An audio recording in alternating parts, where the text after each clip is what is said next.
We're here in the shed today because we're starting on our first wind generation project.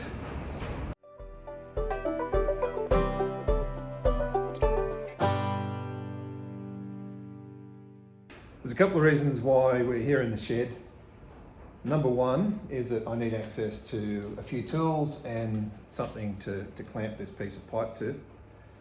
And the other is, it's December the 2nd and it's bloody cold. I've got a jumper on. It's almost unheard of in Australia. Well, at least for me anyway.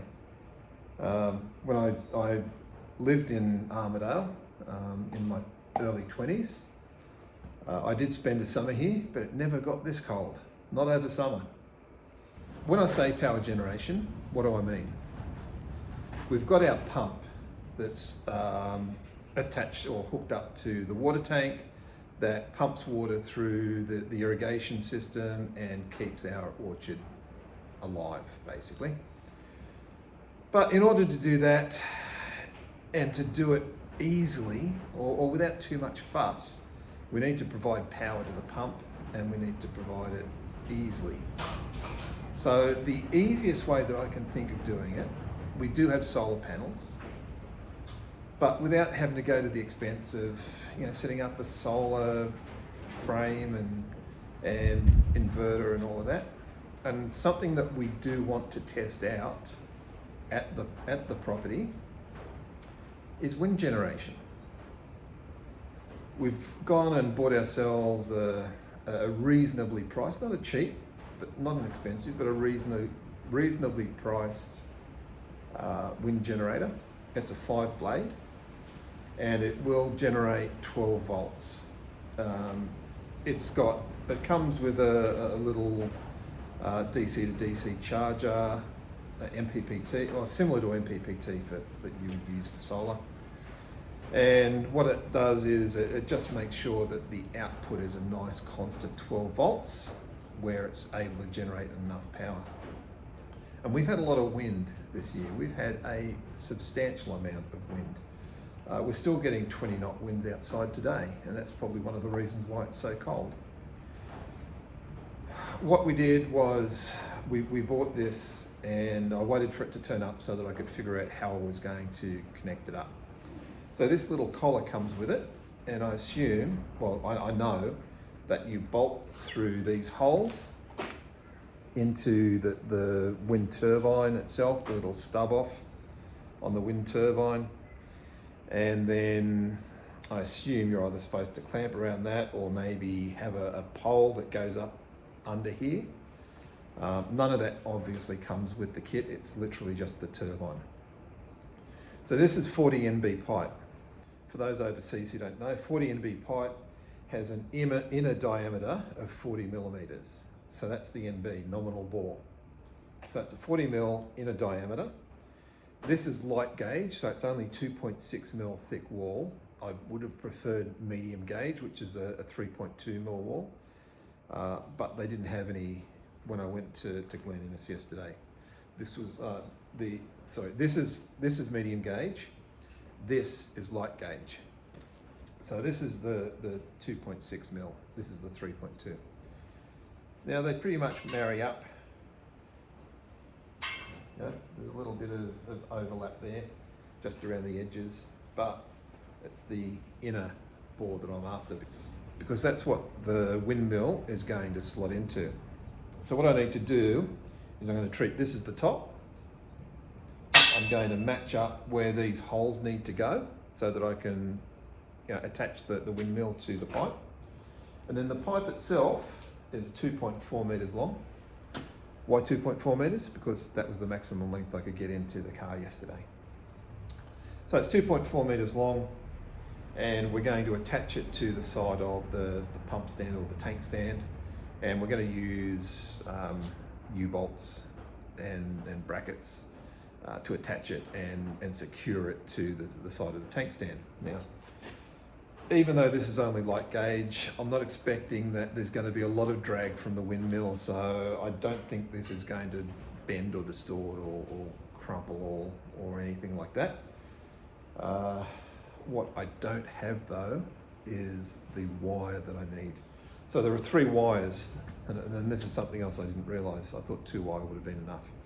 There are 3 wires that come out of the windmill, and they go into your converter, and then it has sort of 12 volts out that goes to a battery. The battery I got's just a little 12 volt bike battery. It doesn't need to hold a lot of charge. It just needs to be there as a flotation device, a tank basically to suck electricity out of. Given that the pump will probably only run for 20-30 minutes at a time, there should be enough between what's being generated, because remember, as we're using the electrical charge from the battery, we're replenishing it from the wind generator. That's a lot of words, not a lot of action. So let's get to it. First thing I'm going to do is just on this cut edge and the cut edge on the other side, just kind of get off all these rough edges and burrs.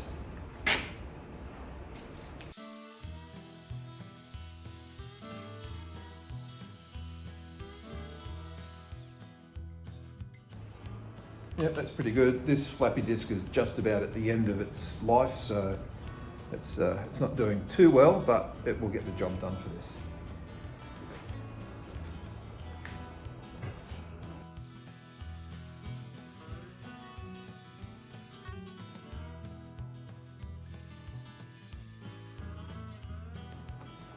Handy dandy little scribe.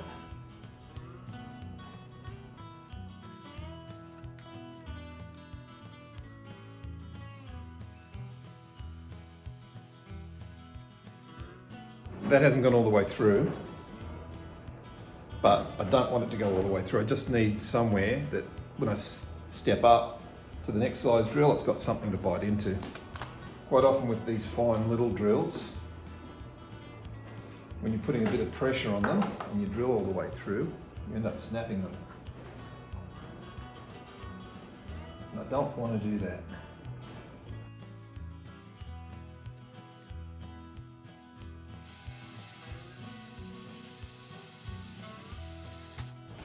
Now there needs to be, I wonder if you can see that.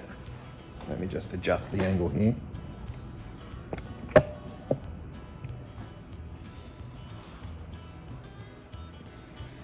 Okay, so that's gone through, and there needs to be a hole on the other side as well. So what I'm going to do is, while this is in here, try and hold it at right angles, so that we're going right through the other side. I'll come around here so I can see a bit clearer, so I don't have things in my way.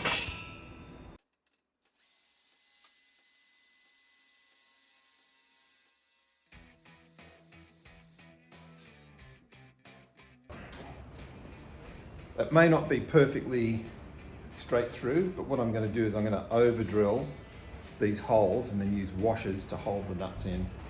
So even if it's off a little bit by a couple of mils on the other side of the pipe, I'll still be able to get a nut onto it.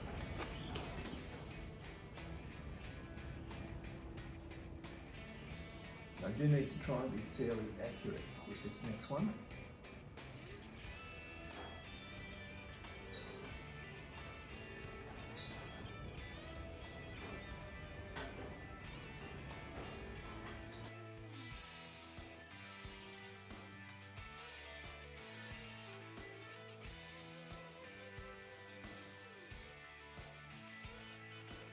Okay, next stage is fitting the windmill, so let's go and grab that. This is the wind generator. So tail fin, bolt the blades onto here, and then there's a cover that sits over the top, and our 3 blue wires. So let's just, and you can see here, they're the holes that we bolt onto the pole with. So let's just put these in.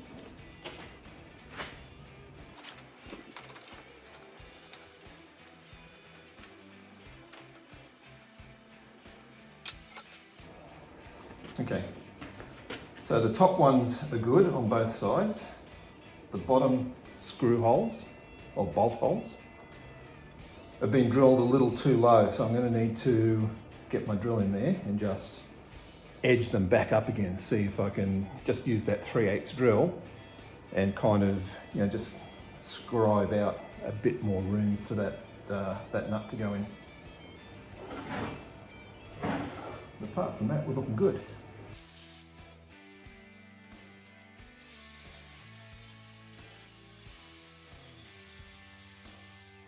This should hopefully be the final test fit.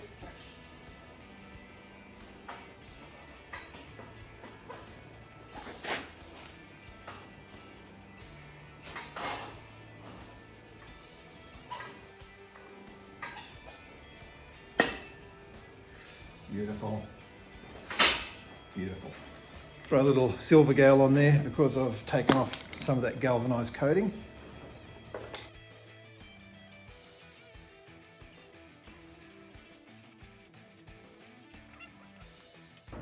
I've been down to the hardware and got a few things that I want. I didn't need to destroy an extension, I just bought 4 meters off the reel. I've stripped the outer sheath back, and then I've stripped all the individual wires at each end. And now all I need to do is pass it all the way down the pipe until it comes out the end. This may take a little while because these things always get hung up, so if I need to, I'll go and fast forward.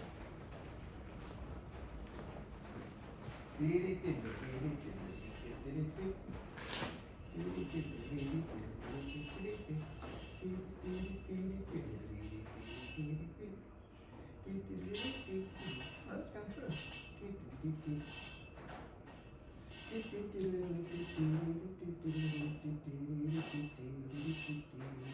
There we go. First time. And there's the perfect amount left over to hook up to that gets hooked up to the converter. To join all the wires, I've just bought these heavy duty screw connectors.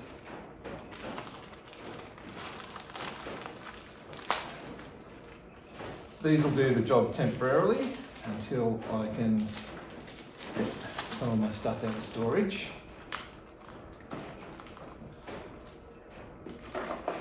So, let me see. There's my screwdriver. Okay. We'll take a straight as well as a Phillips.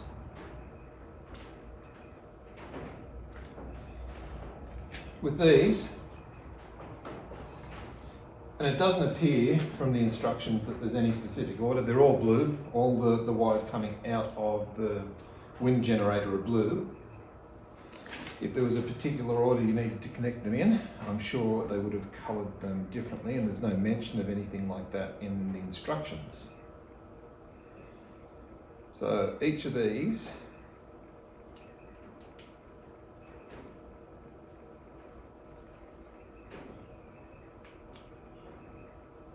put it on, give it a yank.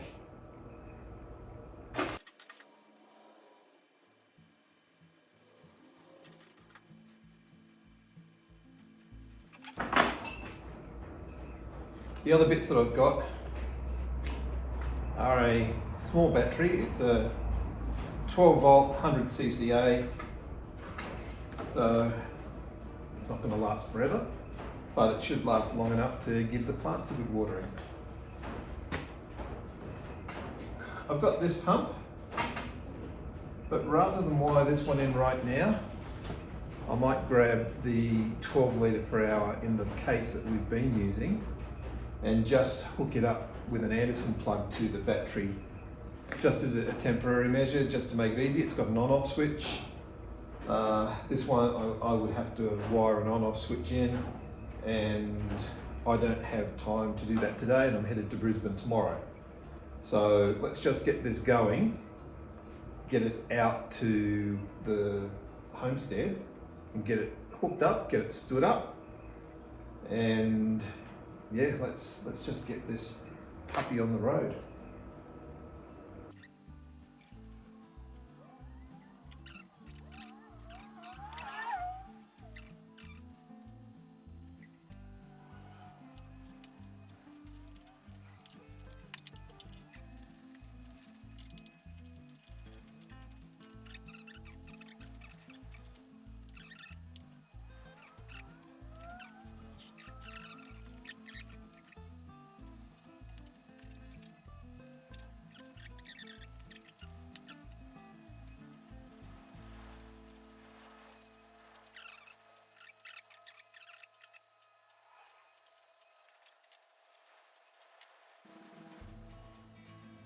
this is what I'm going to make the cage out of, in case you can't see it.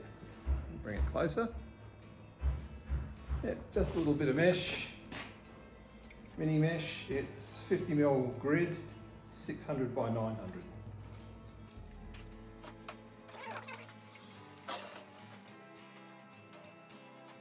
The height of this is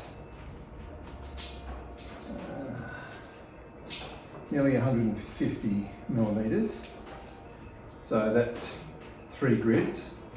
Give us 1 extra to make it safe, 4 grids, 200mm. Yep. Then on the other side, 2, 3, 4 grids, plenty of room.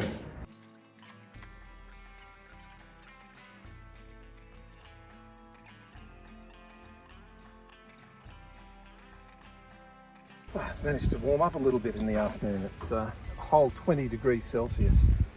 So I've got the Anderson lead and I've got the regulator. And what I'm going to do first up is put the positives into the positive side of the battery, put the negatives into the negative side of the battery. And then all that's left to do there is obviously plug the pump in. But then once we get the actual wind turbine stood up is when I'll plug the 3 remaining blue leads in using those connectors. Now, a couple of things I've got to do before I can stand that up. First is assemble the blades, because the blades need to go on before it gets stood up. Clearly I'm not that tall. And once the blades are on, I'll put the U-bolts, I'll just loosely assemble them on the leg of the pump stand, the tank stand, and I'll stand the pole next to it, and I might find something that I can just set it on to keep it up off the ground a little bit, and tighten these up just so that they're just starting to catch, and then lift the, I'll lift the turbine up as high as I can and get a ratchet onto them, or a spanner or something, whatever fits. The problem with these is usually by the time you get them wound down, tighten up, they're gripping nice and tight. Your normal socket comes off, so unless you've got a deep socket set, which I don't, you're back to using spanners. So I'll find the right size spanner for that before I set them up, and have that ready so that I can tighten it up as I'm lifting the pole up. It might take a little bit of jiggery pokery. Galen will be out later this afternoon, and when she's out, it may be that we've got to do it together, to work together to get the pole lifted, while one lifts the pole while the other one tightens the U-bolts off. But let's get on to this first, shall we? In case you're wondering where we got this from, this comes from VEVOR. Now, I don't like a lot of online sites. VEVOR, I've found the quality is pretty decent. Temu, no, from my opinion, for this sort of stuff, not worth the time. The quality's too dodgy. But VEVOR do make some good quality stuff.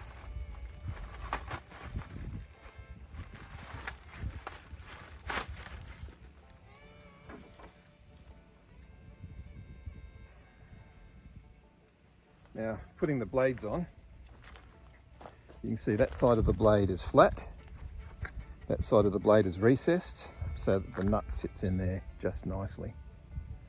So this is the side that faces out.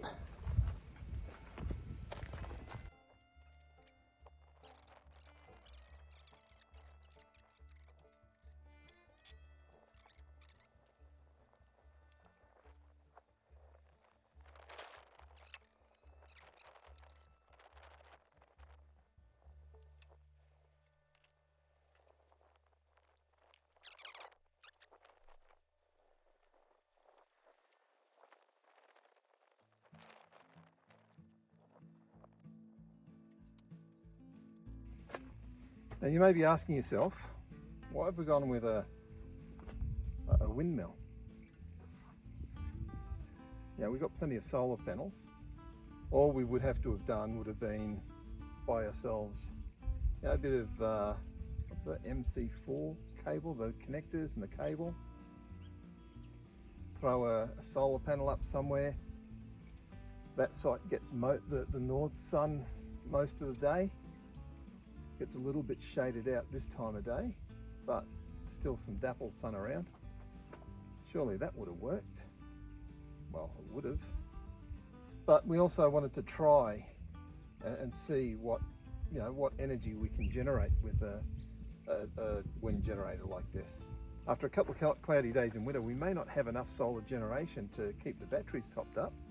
So why not try a bit of wind power and see if that works? The good thing about New England is you usually get year-round wind. Like there's some wind, it's never completely still. Why not take advantage of that and see if this helps to keep batteries topped up, especially at night, you know, when there's no sun around. Something like this could just help to keep the batteries topped up a little bit, just to prevent them getting too low. And especially, as I say, if we get 3, 4, 5 days in a row without sun, at least we should have some wind that we can, you know, take advantage of and keep the batteries topped up. There's one last thing to do with this. That's to put his little nose cone on.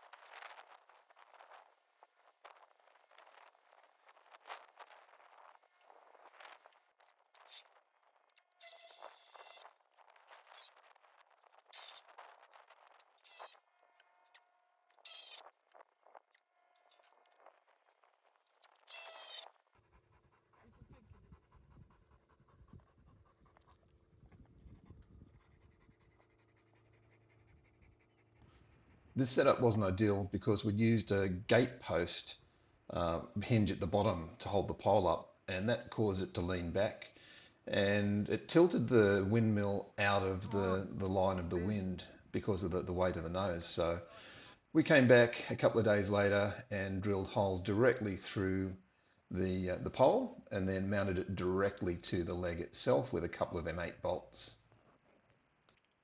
Murphy's Law kicked in, and as I should have expected, we haven't had a breath of wind since we put it up.